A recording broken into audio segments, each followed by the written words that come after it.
Magandang umaga sa ating lahat for today's video. Yan po guys, actually po ito pong videos ko, yung mga previous videos ko pa po na ginagawa doon sa kabilang bahay. So ngayon po guys ay bagong tinirahan namin sa alaga kong matanda. Anak niya po nga babae. So 1 month daw kami dito mag-stay. Then sa kabila na naman din po kami mag-stay matapos tong 1 month. Ayun po guys. So iba nang ang ano ko dito. So inedit ko pa rin yung mga videos ko na binibidyo ko doon kasi sayang naman.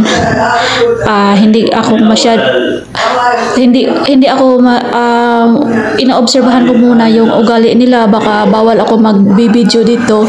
Kung okay lang siguro okay, pero ito naman bahay nila ay walang kamera, so sana po ay allowed ako magbideo habang ako'y nagluluto.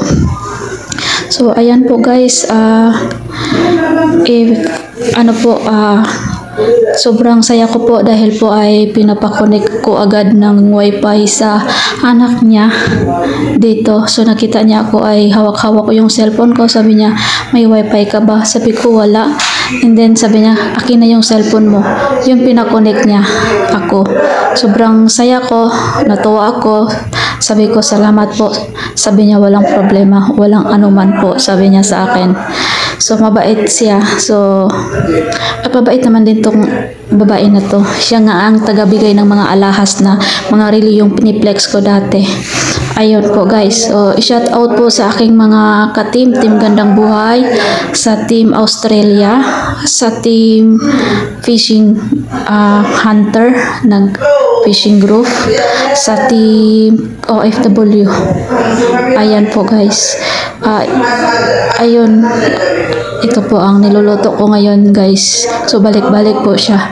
So kaysa naman wala tayong mai-content ay i-edit ko kay sayang naman hindi natin ma-i-edit. So araw-araw ko yung trabaho kasi doon. So dito hindi ako magluluto, yung babae. Ang trabaho ko dito maglinis o maghugas ng pinggan, then alagaan ko yung alaga kong matanda. Yun na ang trabaho ko dito. Kasi yung babae dito ay mahilig siya magluto. Siya talaga ang tagaluto dito. So siguro hindi na ako makagawa ng content ko. Iwan ko lang kung siguro utusan nila ako magluto, ayun makagawa ako. Pero kung hindi